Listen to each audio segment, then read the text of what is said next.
So we are told that the moon is 238,000 miles away. Great! But do your own research.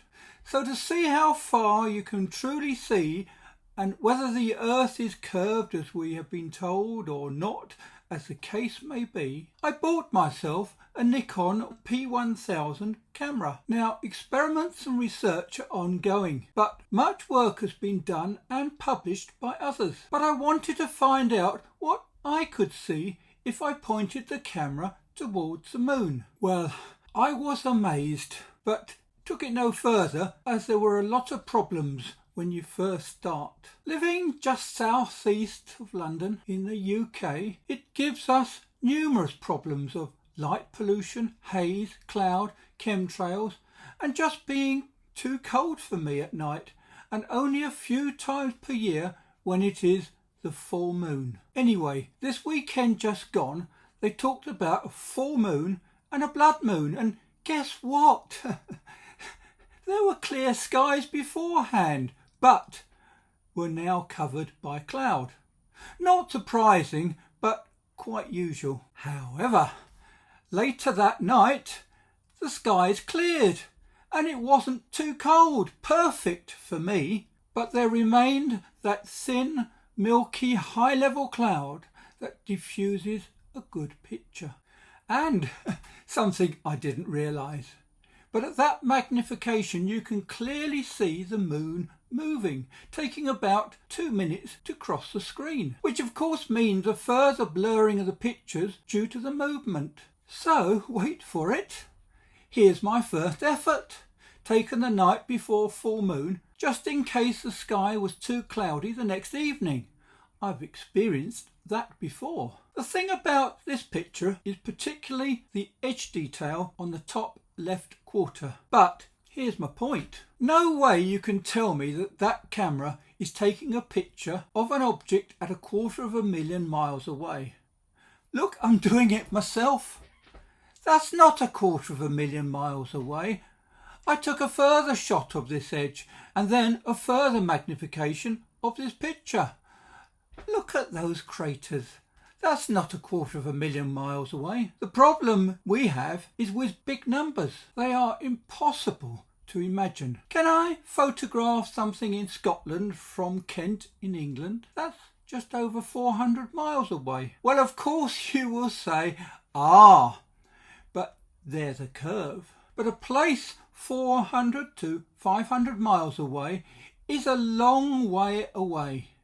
Now, imagine multiplying that by 10. That's now, say, 5,000 miles away. Remember, we are talking about our viewing ability, not just points on a map. So now, multiply that by 10 again. Okay, well, that should really give you something to think about. But that's still only 50,000 miles. You have to imagine not just doubling this distance yet again, but multiplying it by 5. So that's my point. These distances are very difficult to envisage. But you tell me I am stupid because it has been scientifically proven. And I'll tell you that I've done my own bit of science, and that's not 250,000 miles away. Oh look, I've just taken a couple of pictures of a massive crater. This is known as Tycho crater. Now this is only 53 miles in diameter. Something that's 53 miles wide, taken 250,000 miles away by my own camera in my back garden. Well, I've thought about it, and no way.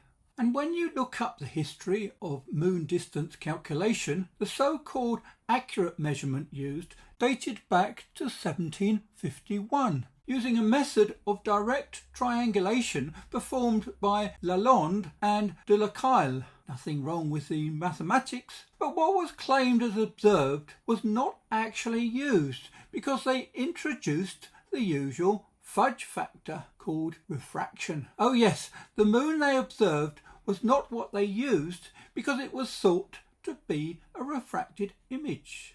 The actual moon was calculated as somewhere else, and that is what they used in their calculations. So now, here is something else that is very wrong. NASA is now paid $78 million a day, and for what? Fantastic, super impressive pictures of the moon from a very close range? Well, this is what you got in late November 2022, plastered all over the media because it shows a supposed Earth. But look, this is supposed to be 80 miles above the moon's surface.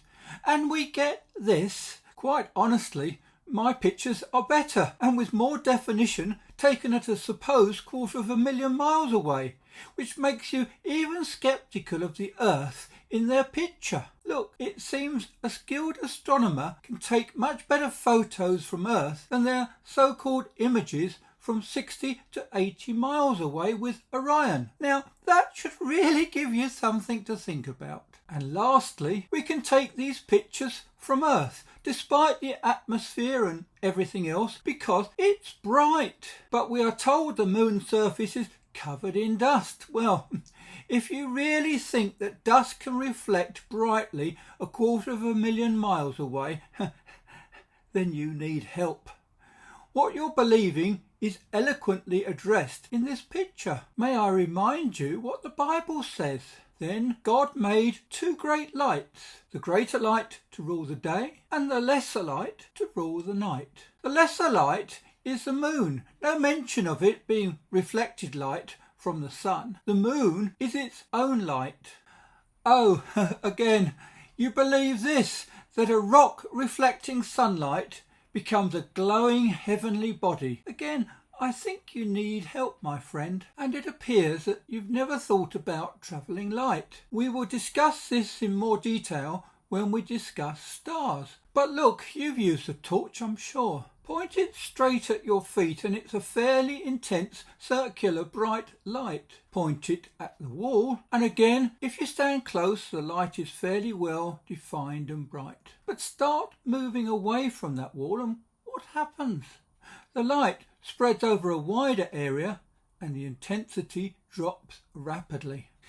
Yes, you have just realised that with distance, light intensity drops rapidly. This is called the inverse square law. Doubling the distance reduces light intensity to 1/4. 10 times the distance and the light will be 1/100th of the original intensity. Now you experience this with sound as well. The further you go away, the quieter the sound. That's because it is spread over a wider area. So, at 93 million miles, the sun's light is already hugely reduced, and then it supposedly reflects off this moon rock and dust, which will also greatly reduce the intensity of this light further. Think of your torchlight reflecting off a mirror or off a rock, and then this light will further reduce at a great rate whilst travelling towards the Earth. But I can point my camera and take these pictures from a light source that apparently emanated from the sun. And these are the pictures I get. So, I don't think so. But do your own research, particularly on how light diminishes with distance, and then you should really have something to think about.